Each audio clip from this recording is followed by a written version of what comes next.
Ontario is an incredibly diverse province. And so if our goal is going to be to improve student achievement so our children will grow into successful and happy adults, we need to deal with that diversity. And so it's not seen as a barrier, it's seen as an opportunity and a challenge.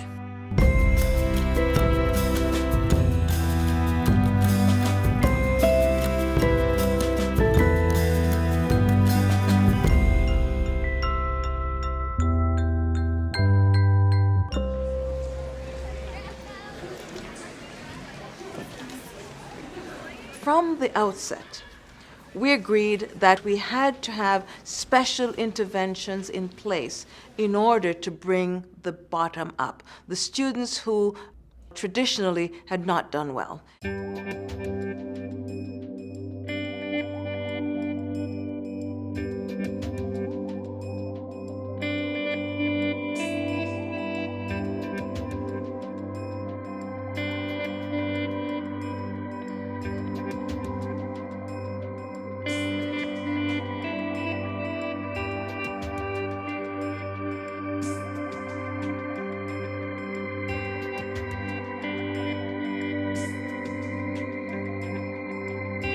So are you going to join our sports teams?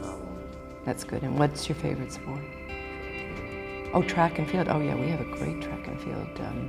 But that's not till the spring. Are you going to play something in between?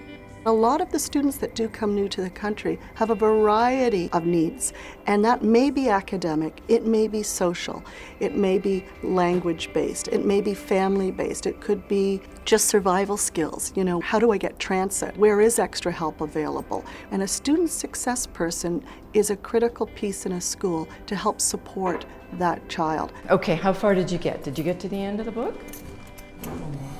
Okay, what's happened since I read with you? Students that are new to Canada, there's a large transition. The expectation is that they read quickly, that they process in English, and that they can make inferences. And those are skills they may not have learned in their own schooling system. So we work with students to bridge that gap. Semester 1, he has period 1 off, he has art period 2, he is good at strings, his music mark is good. So he will also get a credit after school. We have weekly meetings.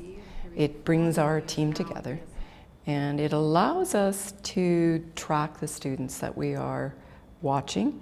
Would a support for him be, there's going to be a new drama class created and it's going to be a 9-10 split drama. That might be a good place for him to be able to acquire some language. Generally, the entire school staff needs to be involved. This is a collaborative effort. Although one person has the time dedicated towards making sure it all comes together, really it is a full school initiative. We've been working in success with Janice since she was in grade 9. She came on her own. She came from Hong Kong. Some students come across the table, they're failing all 4 subjects. They don't have money for a transit pass. They're living with no parents in the country. The parents might be living in China.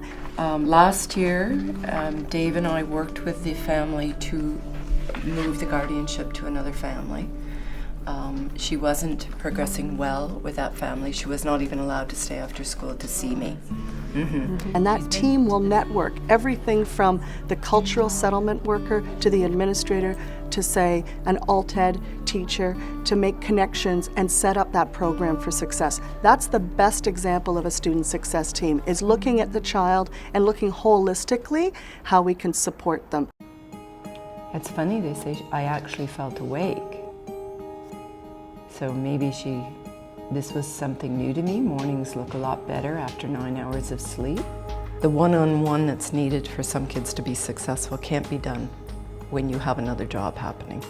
You can't sit and take the time to read with a student, and they really need that extra time.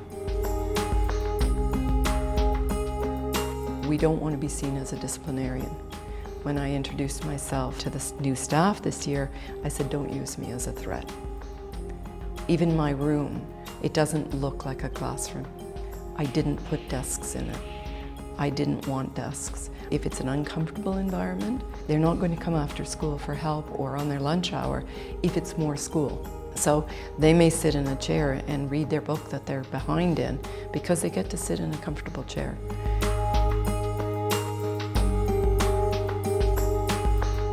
are succeeding.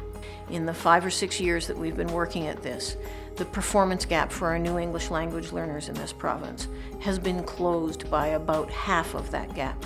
And that's absolutely critical in a province where up to 40% of our children are in fact coming from places outside of our province.